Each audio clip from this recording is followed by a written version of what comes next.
बन इसराइल का एक कस्साब अपने पड़ोसी की कनीज पर आशिक हो गया। इत्तेफाक से एक दिन कनीज को इसके मालिक ने दूसरे गांव किसी काम से भेजा। कस्साब को मौका मिल गया और वो भी इस कनीज के पीछे हो लिया। जब वो जंगल से गुजरी तो अचानक कस्साब ने सामने आकर उसे पकड़ लिया और इसे गुनाह पर आमादा करने लगा। जब इस कनीज ने देखा कि इस कस्साब की नीयत खराब है तो उसने कहा, ए नौजवान, तो इस गुनाह में ना पड़। हकीकत यह है कि जितना तो मुझसे मोहब्बत करता है इससे कहीं ज्यादा मैं तेरी मोहब्बत में गिरफ्तार हूँ। लेकिन मुझे अपने मालिक हकीकी अज़्ज़ वजल का खौफ इस गुनाह के अर्तकब से रोक रहा है।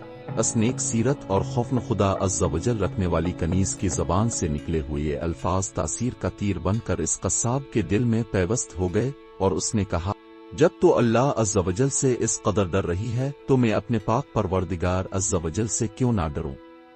मैं भी तो उसी मालिक अज़्ज़ वजल का बंदा हूं। जा तो बेखौफ होकर चली जा। इतना कहने के बाद इस कस्साब ने अपने गुनाहों से सच्ची तौबा की और वापस पलट गया। रास्ते में इसे शदीद प्यास महसूस हुई, लेकिन इस वीरान जंगल में कहीं पानी का दौर दूर तक कोई नामो निशान न था। करीब था कि गर्मी और प्यास की शिद्दत से इसका दम निकल जाए। इतने में इसे इस जमाने के नबी का एक कासिद मिला। जब इसने कस्साब की ये हालत देखी तो पूछा, तुझे क्या परेशानी है? कस्साब ने कहा, मुझे सख्त प्यास लगी है। ये सुनकर कासिद ने कहा, हम दोनों मिलकर दुआ करते हैं कि अल्लाह अज़्ज़ वजल हम पर अपनी रहमत के बादल भेजी और हमें सैराब करे यहाँ तक कि हम अपनी बस्ती में दाखिल हो जाए। कस्साब ने जब ये सुना तो कहने लगा, मेरे पास तो कोई ऐसा नेक अमल नहीं जिसका वसीला देकर दुआ करूं। अब नेक शख्स हैं, अब ही दुआ फरमाए। इस कासिद ने कहा, ठीक है, मैं दुआ करता हूँ है, तुम आमीन कहना। फिर कासिद ने दुआ करना शुरू की और वो कस्साब आमीन कहता रहा। थोड़ी ही देर में बादल के एक टुकड़े ने इन दोनों को ढांप लिया और वो बादल का टुकड़ा उन पर साया फगन हैकर उनके साथ साथ चलता रहा। जब वो दोनों बस्ती में पहुंचे तो कस्साब अपने घर की जानिब रवाना हुआ और वो कासिद अपनी मंजिल की तरफ जाने लगा।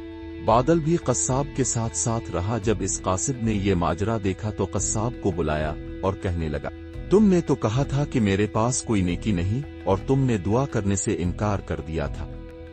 फिर मैंने दुआ की और तुम आमीन कहते रहे, लेकिन अब हाल ये है कि बादल तुम्हारे साथे हो लिया है और तुम्हारे सर पर साया फगन है।